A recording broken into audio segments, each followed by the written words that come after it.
Hello and welcome to Daily Politics on Trust TV. On this program, we discuss issues around politics, policy, and governance. I am Shafiu Suleiman. As controversy continues to trail flag bearer of the All Progressives Congress, APC, Asiwaju Bola Ahmed Tinubu, filing at the Independent National Electoral Commission, INEC, calls for his disqualification has started to set in. The APC candidate had failed to fill the spaces meant to carry information about his primary and secondary education and failed to attach the respective certificates. He had explained in an affidavit that the documents were stolen. His failure to provide details of the document has therefore raised speculations that perhaps he has something to hide. The certificate controversy of the APC standard bearer seems not to have deterred his ambition, as he was quoted saying, "The search for his running mate is still on." We have in the studio the special advisor to the governor of Plateau State and stalwart of the APC, Honorable Sani Mudi, as well as public affairs analyst Ali M. Ali. Together, they will be joining us to discuss the certificate controversies and matters arising. Gentlemen, welcome to the program. Thank you. Well, it's good to be here, Shafiu. Right. So before we commence the discussion proper, we'll take a short break. Stay with us.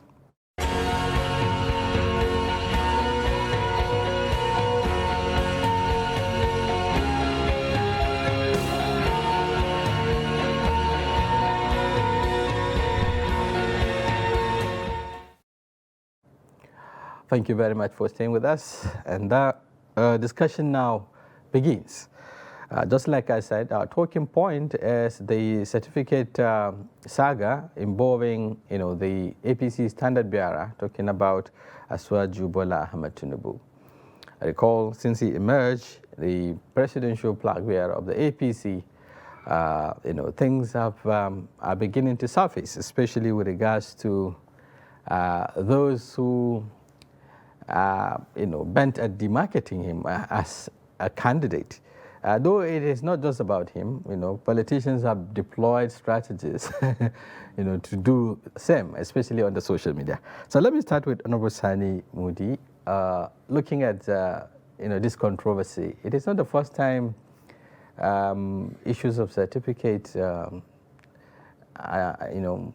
becoming prominent in our polity. Virtually in all the dispensations, you'll find out that there is one or two issues that have to do with certificate of the candidates. How are you looking at this current one involving, the APC flag bearer, Asiwaju Bola Ahmed Tinubu? Okay, thank you very much. Well, this latest issue on certificates, regarding the APC flag bearer, Asiwaju Bola Ahmed Tinubu, to me is just a distraction. Everybody knows that this matter has, had been treated in the past, and of course, it's a settled matter as far as the laws of the land are concerned, because there was a ruling up to the Supreme Court in which an issue like that was, settled by the court. And of course, looking at it basically, what are the constitutional requirements for contesting election in this country? Starting from the minimum requirements of primary or secondary school certificate or its equivalent. That is what the Constitution says. And then, of course, going further, the law states also that, or anything acceptable to INEC, in which case it was interpreted to mean primary school certificate with 15 years post-qualification experience. So, to whoever is cares to look at it, the fact is that Asiwaju Bola Tinubu has met all the constitutional requirements for contesting for election, and I think it's high time Nigeria look at this issue of certificate in terms of contestation for offices. Not only contestation for offices and other claims, people, that coming for positions or seeking for positions, not only elective, but even appointments and office, are just tested based on their competence. When they are found competent to do a job, they are given a job. Nobody cares to ask you, what are your certificates? Okay, talking about, taking from where he stopped, to him, it is a settled matter. But to those who are the opponents of the candidate and, of course, the APC as a political party, it is an ongoing matter. Yes, it has gone to Supreme Court at the point during the late Gani Faimi, who pursued the matter up to Supreme Court level. And the basis for the judgment at that point was, of course, the fact that he is a sitting governor. So he was disqualified based on technicalities. The substantive matter hasn't been heard. I don't know if you've been following, you followed that. Then two, some say the reason behind, the reappearance of this issue was the fact that during his first submission to INEC, he did mention the schools he attended, the primary school and the secondary schools he attended. But in this current form, those two institutions are missing. Perhaps some say this is what is the bone of contention in this. I don't know how you're looking at it, Is it right for those who bring the matter up now to do so, or is it settled, as he said? Well, politicians, politicians are masters of doublespeak. And in politics, like we all know, you cannot die. You have to be killed. And you cannot trip and fall unless there is a booby trap somewhere and then you fell into it. So in political lingo, they are all winners, no losers. So now, you see the gap why perhaps Tinubu is in, and his supporters, and indeed the APC, is in this dilemma, is because he's been caught literally, so to speak, pants down in doublespeak. One instance, he claimed to have attended, and in this instance, to play it safe, because that bubble was burst long time ago. And I remember when it happened in 2000 or thereabout, or 2001. Yes, there was this back and forth that actually somebody filled in the form. Yeah, on his behalf. On his behalf. Yeah, and I think Fikiomi was fingered as the culprit. But since then, and I know for years, even the Chicago, what was later termed as Chicago Gate. Yeah, we'll talk about the Chicago issue. Yes, because even that, there are also back and forth. There are precisely back and forth. Exactly. Some would say. Yes, but you see, the explanation here, because look, the man is aspiring to occupy the highest office in the land. And with that, we expect people of unimpeachable moral character, credentials to occupy that exalted office. Now, it's not even about him. You expect that Bola Tinubu being, if you like, the political colossus that he is, he's about the only politician right now in this country who has his tentacles spread all over, who would set agenda in far-flung places, as far away as perhaps Kanu and Kebbi, and if you like, even Borno. No politician from the Southwest, since Nigeria's attempt at representative democracy, has had this enormous influence. So you expect that a lot of his past would be dug, it will be laid bare, and then people would take uncharitable shots at his reputation. Yeah, so some would say that is synonymous with anyone who joined politics. Of course, you should expect yes, it comes with the territory. Your past, it comes with the territory. Yeah, would have to be a public issue. Exactly. Whatever you've done in the past would have to be, and because your opponents will dig down and make sure they get something. Absolutely. To okay. Now looking at this scenario, at some point he said, he attended Government College, Lagos, and the St. Paul's, primary school, And then in this current forms, is telling INEC that, yes, at some point he went on exile, and of course his house was searched, and then the documents carted away by unknown persons and all of that. But the concern is, why didn't he mention, those schools that he attended?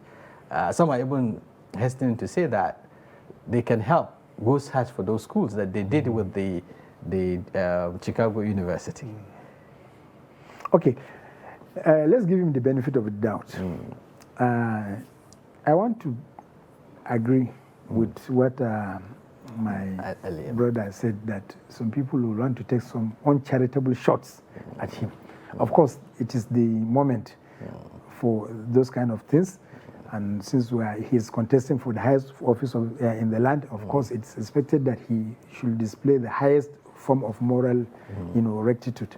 Now, but be that as it may be the case, the fact is that as far as what is the use of a certificate? It's just to prove that you are educated, you are competent, you have the capacity to do something. And I believe, going through his antecedents, his pedigree, it is no doubt that it's been proven beyond any reasonable doubt that Bola Ahmed Tinubu is eminently qualified and competent to contest for the office of the president of this country. The issue of presentation of certificate or mention of schools notwithstanding, well, the fact is that, as I said earlier, it's just a distraction. What has the candidate got to offer? Okay, before we talk about the competence, Yes. Of course they should be subject to scrutiny by the Nigerian public, especially when it comes to matters like this. Beyond just the moral, issues, it also springs up issues of criminality, because some are beginning to, look at possible perjury or something. If you present, double documents, or you fail to submit particular document and you claim you have, this constitutes some level of, I don't know how you're looking at it. It's just beyond competence or beyond qualification. But you cannot force it on him. The fact is that the law will not accuse him for what he has not done. Because that he has not presented his certificate doesn't mean that he hasn't been educated up to that level that is required by the law. But in a situation whereby he presented earlier, and subsequently he said, he doesn't have, for instance, some will be, that's what brought about this suspicion. Why? What is he hiding? Who can produce those ones that were alleged to have been produced earlier on? You said it, that it was said that one Tokumbo Afrikwemi filled the forms for him. On his behalf, yeah. Filling the form is different from attaching other documents. Was there any evidence to show that documents were attached in the first place, in the earlier one that has been mentioned? But if these institutions were established, perhaps they are known. And in this case, the candidate is telling INEC that, well, they've been stolen or they've been taken away. And then he left the space blank. The expectation is that, okay, you've attended primary school. There should be a primary certificate attached to it. Even perhaps the position you got in class. You've attended secondary school. Even if the certificate is stolen, you can say, like I've seen that of Atiku Abubakar or so, with SSCE or so. So you should be able to say, this is the certificate you obtained. But in this case, it was left blank. Shouldn't that spark suspicion? I don't think it should spark any suspicion.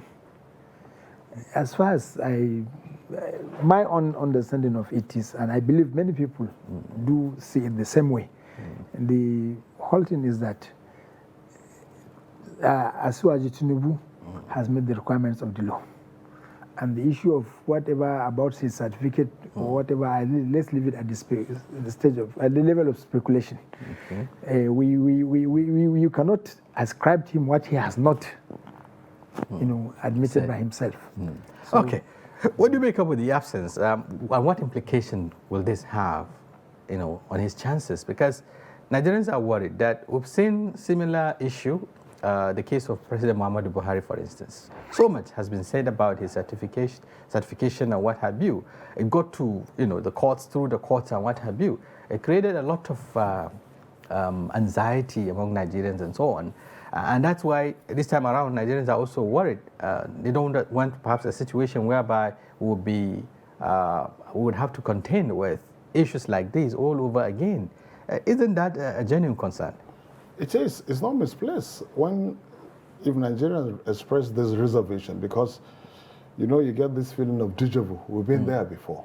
And we know how the Buhari certificate saga so much distracted, the APC, and then even actually when I say distracted at the time, it caused a lot of, especially given the fact that Buhari at the point was military head of state. That's right. So why go that way? Why go that route? Some people thought it was a point below the belt, actually. But this is politics, and in politics, like we said, that it comes with the territory.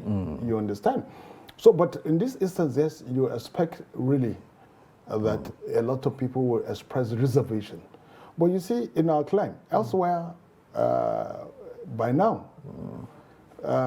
elsewhere in other climes, where we want to think that we like to emulate them or imitate them, by now, Bola Tinubu will be history.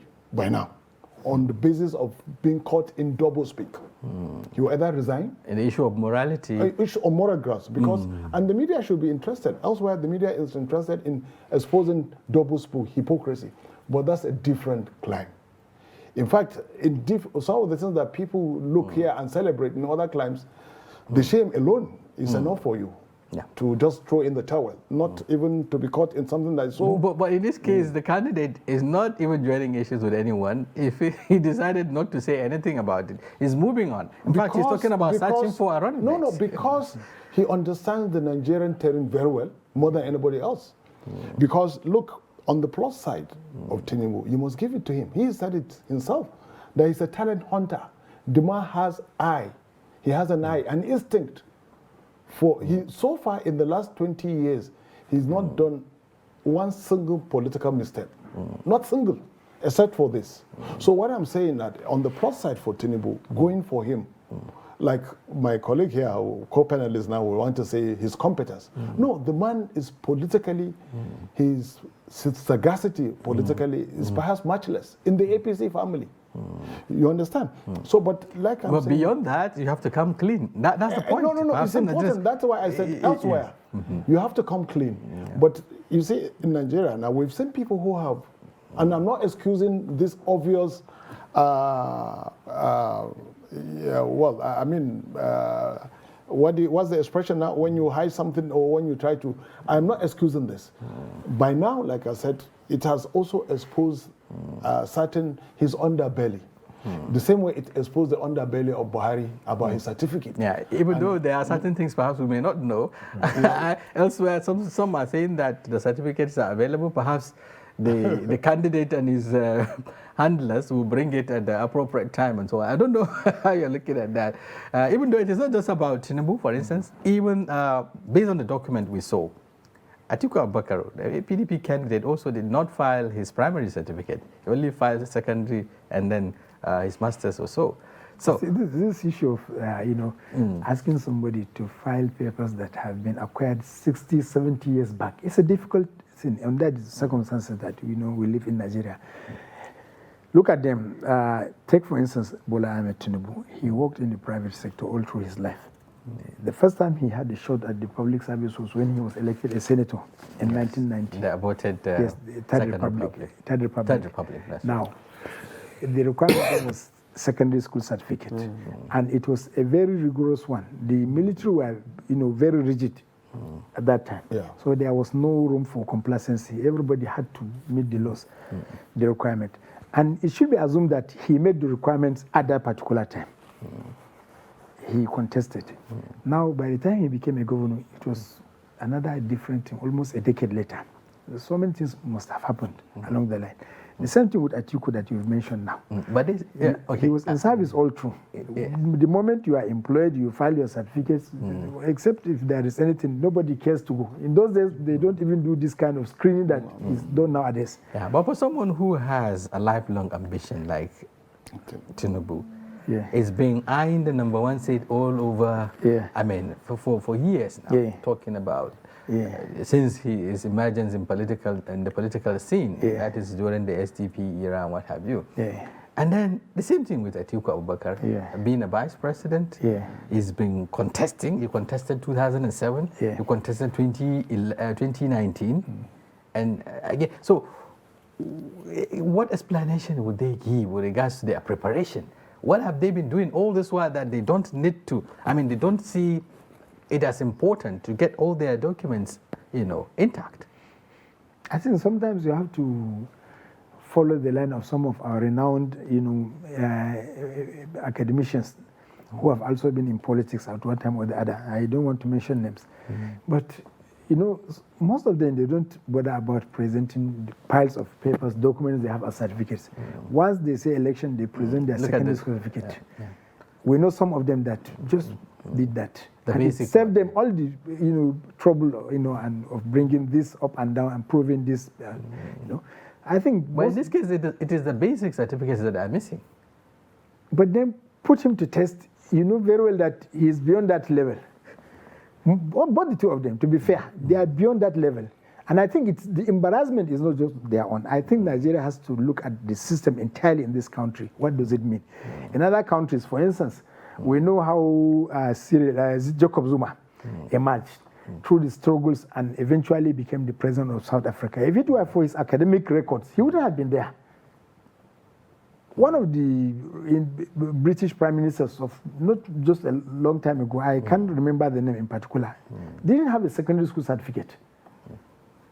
One of the past British prime ministers, I know there was one that had and it wasn't a problem there. So I think we have to look at people. That's why I'm just emphasizing on this issue of competence. There are people that can do it. In fact, you see, we're only looking at the certificate simply because we have prioritized the acquisition of Western education. If we will rely on, the normal, of course, for instance, those of us in the north, you ask somebody in Ajami or whatever, he's a professor in that field. Yeah. He can teach many a leader, an administrator. But then the fact that that is not the the certificate system in use, of course, that is required. Okay. You sideline him. Okay. So to some extent, it's also a disadvantage, and of course, it takes us back. Okay. In the case of Asuwaju Bola Ahmed Tinubu, some would say there are many hurdles to scale, beyond just certification. Remember, this is one person who has also, whose source of wealth has also been under scrutiny. A lot of questions around how he made his money and what have you, especially looking at his present status in terms of the deep pocket thing you talk about, the bullion ban associated with him and all of that. So it adds up to the list, some will say. Talking about, not just even the financial aspect of it, again, age and health status. So it keep piling. I don't know how you're looking at this. Could there be an obstacle to him as a candidate? Well, you see, the optics, when you list these ones now, the optics don't favor him. Because if you look at it, more importantly to me, his apparent, and that's why I said the optics. The fragility? Yeah, precisely. The optics really are not speaking well of the man. He looks frail. That is a question Nigerians are asking. In fact, that should be worrying Nigerians more than his certificate. Because clearly, with or without the certificate, he has proved his mettle as a leader and identifier he identifies talent and work with them. And then has shown a remarkable sense of inclusion. Running Lagos state government, he brought so many people from outside the state. Just like some people will argue again on the minor side that he's actually not even from the state, but Lagos, some people will say it's a no man's land. In Lagos, you find his origin is not in doubt anyway. He is very clear. He comes from Oshun. There you are. So I don't think it is any. But for you, being a journalist, a reporter, and then an anchor of a political program, but a lot of Nigerians out there, not people who informed cycle, may think that actually Bola Tinubu is from Lagos. His origins, but it's understandable. There are so many people. Yeah. If you go to Kano, my home state now, you find people who their origins are not there because it's a commercial center. That's right. People come there. Even if you go to Plateau, where incidentally it's more like Abuja. It's more like Abuja. But you see, the ability to identify talent and work with them, and then to grow talent. He said so, that he's a talent hunter. That should count for something. But like we're talking about the optics now. He looks frail. And occasionally, people say he even suffers dementia. Yeah, like even the current trip is subject to a lot of controversies. Some say it's for medical vacation or what have you. But you see, all great people. I'm sure you would add something to No, you see, that. Shafi, all great people, they will have some form of controversy, thrilling whatever they do. We've had presidents in the past who origin was subject to if you like, to investigation. Great scrutiny. Even the main opposition, the main challenger now, his origin. He's facing the same problem. He's facing the same problem. Yes. So you We'll say be looking at that. like we've been saying, politics, if you want to know, you have 4 beers. Just join politics. Just join politics. They will let you know who and they then are. there will be a generous mix of fiction and facts. And then in the whole process, the whole thing about until you begin to doubt if truly you are what you say you are. That's right. You understand? And how much more when they spot gaps in your previous submission and contemporary submission. It makes it even more complex, difficult, more complex, suspicious. yes. Okay, coming back to this, I want to get your, because yes, we've gone far, the candidate has emerged against all odds. Some will say there are internal wranglings and misgivings around his emergence and what have you. But today is the flag bearer of the APC. He's contending with the challenges within the party. At the same time, he has to face these opponents who are digging, issues, from health issues to financial issues to certification issues and what have you. How do you see, Asiwaju navigating through this serious landmine, so to speak? Well, he will surely navigate through all of them. I'm happy that my brother has testified to the sagacity of Asiwaju. And of course, it's all about his resilience, and he will do it. Look at it now. First, the issue of how he acquired his wealth. It has never been in doubt that Asiwaju was a very successful, before business. He worked with mobile oil producing company. As, of course, he rose through the ranks to the highest position of treasurer of mobile producing company. And you expect him to be creative, not just to work for a company and waste his time and talent, whatever, for the company. He has to be creative and look at the future. Of course, he worked for his future. And subsequently in his life, he ventured into private business and he made it. That is good. There was no issue about that altogether, except until when he became a governor.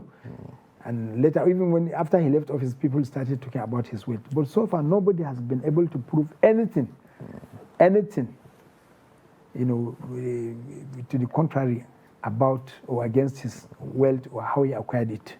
Of course, people will continue to pay the rumors and say, okay, he did this, he did that as governor of Lagos. But nobody could substantiate it. I've seen the Nobody could substantiate it. Some of those stories, of how his children and what have you. Of course, it's amazing how one man could even just said like that. It's just with the abundance of talents in Lagos. I think it's just unbelievable that one man could corner the whole resources of Lagos to himself and his family without anybody doing anything. The strong civil society that is present in Lagos and what have you, all the interest groups, I think it's unbelievable that will happen. So that is as far as his wealth is concerned. Of course, for his capacity to wade through all these political issues, remember he faced it with the former president Obasanjo, and he was able to make it even when he was alone.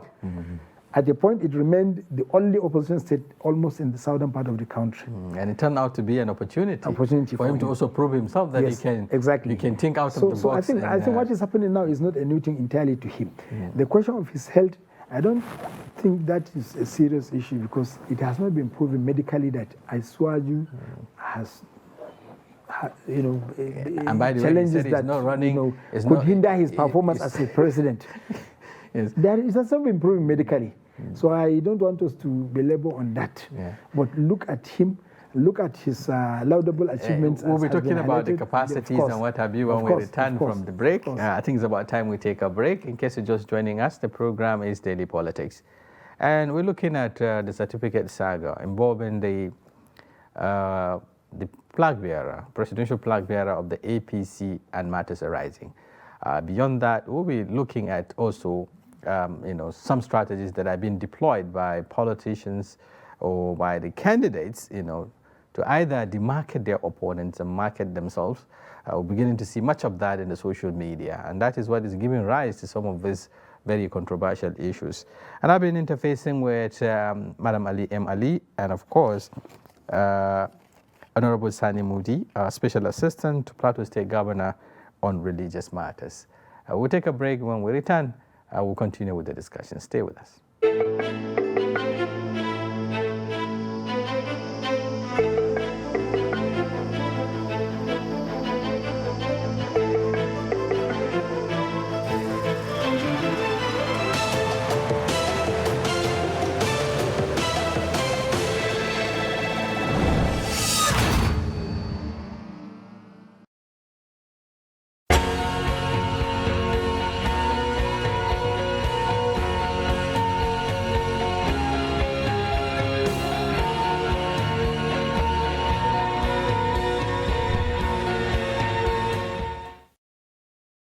Thank you very much for staying with us. It's still Daily Politics, and today we're looking at the certificate issue, involving the presidential candidate of the APC and matters arising. Just before the break, we're looking at, the implications of all of that, especially just beyond the certificate, the landmines that he has to navigate through and what have you. But then you talked about the resilience and the fact that, some of these issues are even non-issues, settled issues. But one thing that is still also boiling is the ability of the party and the candidate to arrive at a running mate. This running mate issue is also lingers for some time now. It has become a very difficult, issue to handle. As he said, before he jets out of the country or so, he's still searching. And I understand, it has been narrowed down to like 3 northwestern states or so. But how are you looking at this? I mean, what is constituting this delay? Is it handling this controversial issue of same-faith ticket? What exactly is delaying the matter? Thank you very much. I don't want to speak for the candidate, but I want to believe that he's consulting as he has said. Ordinarily, the choice of arrangement is the prerogative of the candidate, the flag bearer himself. Maybe in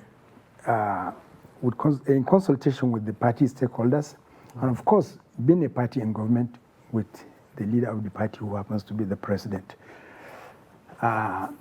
What is giving cause for concern is the issue of this same-faith ticket, and I think that is the main issue in this, and it's what has been generating controversy. And I want to believe that the APC, as a party, 1, a ruling party, 2, a national party, should be concerned about this issue of a balanced ticket for the sake of equity and fairness. Narrowing it down to Northwest or Northeast is not fair enough. Of course, the Northwest, the president is from the Northwest, and I think fairness demands that the Northwest should be excluded from this, despite the fact that they are the major, basket, in terms of votes for the APC. But the fact is that I know that they have the large heart to contain it. They have the large heart to go, But the candidate, But then let me come. Right. So much heap has been made about this same faith ticket has not been a problem. That in 1993, Abiola Kingibe went through the same and won the election. Now we have another example. No, but all this, let me take the first one first, because it's the one that has been much talked about. Kaduna is at subnational level, so I think it hasn't much implications on the national terrain. But then if you look at it in 1993, what wrote about the same faith ticket between Abiola and Kingibe? Really, I believe analysts and commentators have always been overlooking the issue. The main thing was that the fate of Abiola or Kingibe was not even an issue of contention. Look at it from the background of what happened from 1990 or from 1985 when Babangida started his transition program, meant to end in 1990 over a 5-year period, when he kept changing the goalpost. And then politicians went through all sorts of discomfort. People were asked to form parties. They formed political parties or associations, which were not registered because of the stringent conditions laid down by the military. At the end of it, the military came up with their own political parties. And even within the same political parties, they kept changing the rules. they said parties should hold congresses. Congresses were held or conventions. Flag bearers emerged. They disbanded the parties and so on. So at the end of it, by 1993, people were very eager and anxious to see the end of military rule. People were very eager and angry to see that this elongated transition comes to an end. At the end of which, of course, there was almost a stalemate at that 1992 convention in Jos, the SDP convention. Yes, of course, due to that stalemate, there were blocks that emerged within the party, very strong and powerful blocks. So the main thing was how to satisfy the interests of these blocks, power blocks within the party. The radicals, the progressive elements, Rimi, Lar, and the rest, and then the conservative Eradua and the rest, their groups. So it was a straight fight between these two groups. And the fact is that one couldn't do without the other, and that's what gave rise to the emergence of that was led to the emergence of Adeola Kingibe, just to satisfy power blocks, not the issue of faith. So at the end of it, they won the election, but that was a government that never operated. We didn't see how it worked. How it worked. Yeah, he talked sufficiently about the need for balancing, which is it goes with our contemporary realities, for instance. But politicians are also concerned about winning election. And they always look at the permutations and perhaps look at the advantages and disadvantages of picking a running mate. Now, the proponents of this same fit ticket are also worried about, are also concerned about the sellability, if you like, or their chances, especially looking at the northern part of the country, And he talks about the states where the bulk of the votes, come from, and the need for them to also carry those places along so that they can be able to win the election, because primarily is to win the election. How do you see them, arriving at, or reconciling these two critical positions? Well, I see winning taking precedence over balancing. Because politicians, when the push comes to shove, they are concerned about numbers. Politicians don't look at faces, they don't look at faith. I'm talking of politicians here. They look at numbers. I remember a line I had in one movie I was watching. A woman came to a legislature at the Congress, Capitol Hill in the US. She was talking about kids, about underage. She said, look, in Washington, there are no underage, there are only voters. So what I'm saying is that in typical politician, there are no, you could be animist. They are concerned about winning. Bottom line is for the bottom line is winning. And that's why the PDP, for example, jettisoned zoning. The zoning, I was about to come to that. Despite the implications and what have you, they dare the consequences and jettison the zoning arrangement. Yes. So, but for me, I go for balancing at the personal level. But I'm not a politician. He is a politician, perhaps. You understand? But as a politician, he also spoke like a statesman. Mindful of sensibilities and sensitivities. Yes, right. The Nigerian Constitution says it's a multi-ethnic and multi-religious state. Especially in our contemporary reality, where there's so much talk about the fragmentations, the divisions and so on. Elsewhere, this fragmentation takes a totally different coloration. In the United States, for example, and indeed most of the first world, where there is racial tension, you find segmentation, fragmentation along racial lines. You find it along class lines because of glaring income inequality. You understand? If you go to some states in the United States, you find that most where there is high population density, you find that a specific race is domiciled there. So if you go on with this fragmentation, when are we going to get out? But you see, Nigeria is too far fragile now to play with the idea of same-faith ticket. But you see, like I said, it's a catch-22 situation.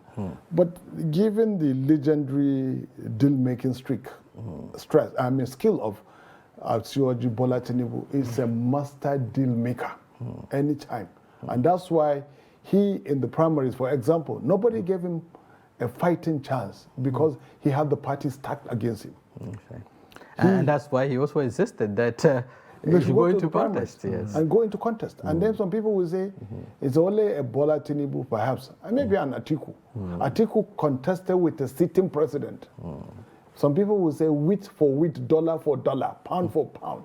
Only an Atiku. And it's only a Bola Tinubu who will run against number 2, number 3. And possibly so many others. The man, the man that already has 11 million votes in his kitty, anyway. Okay, coming back to you. Yes, this is a very serious challenge, it's throwing up. Of course, Tinubu, just like he said, is looking at it very closely, but he can't just do it alone. He has to, work with the party to arrive at a decision. This decision is what people are waiting for. But then looking at the current scenario, especially now that his opponents, the major opponents, so to speak, are also waiting to cash in, to leverage on some of these challenges that are being thrown up. Do you see, how do you, still talking about how do you get out of this? There are people who are pushing for disqualification. There are those who are also pushing for prosecution and so on and so forth. I've heard someone who said he might likely even leave the country if he emerges. So how do you think, you can handle, what would be the outcome, Well, the outcome is that first, on the issue of either disqualification or prosecution, once a candidate is nominated, the rules are very clear. If you have any issues, go to court and prove it in the court. That is why the extant laws of the land, the current electoral act, the present one, gives room for all these litigations of almost 6 months before the main election, so that this pre-election matters can be dispensed with. Exactly. So whoever has any issue, let him go to court. Those that want to leave the country, let them leave the country. We are so many in Nigeria, we can live comfortably without them. On the issue of a running mate, still, I believe the party has the resilience to overcome it. The candidate has a master strategist. And at the end of it, there is no option other than a balanced ticket. Equity and fairness demands that should be done. Equity and fairness demands that all parts of the country should be taken along, carried along. Even if it's going to, if it's not going to bring the numbers. Let me tell you, the fears are unjustified. They are unfounded. Take the statistics now. Look at the present composition of the North. We have 19 states in the North. The Northwest geopolitical zone has 7 states. 6 are under the APC, under APC governors. 1 is PDP. In the Northeast, we have 6 states. Only 3 are under the APC. 3 are under PDP, under the control of PDP. In the North Central, we have 6 states again. Only 1 is outside the control of APC. 5 are under the control of APC. And they are vibrant states. They are vote churning out states. They are states that churn out votes in the last election. Very well. So APC has good choices to make within these zones, particular zones. If it is a Christian, it has Christians within these particular zones that it can pick and balance the ticket. Yeah, still looking at I think looking at it or narrowing it down to particular zones of either Northwest or Northeast, I think it's wrong. People are playing the role of the North Central states. First, in the victory of APC in both 2015 and 2019, and also in stabilizing the polity and the country generally. If those states had been in opposition, imagine a state like Plateau being in opposition. With all the conflicts and crises we've had. But now we're having a governor, a balanced, a fair-minded person who has helped in stabilizing the system, both within and outside the state. I think you have to appreciate all these contributions that people in these particular zones have made to stabilizing the polity generally. You don't neglect and play the issue. Beyond the northern calculations, one major challenge again that the Bola Tinubu candidature will face is, of course, contending with the apprehension or the feeling of, marginalization by the Southeast. All through his, he hasn't been talking about or reaching out, to this part of the country.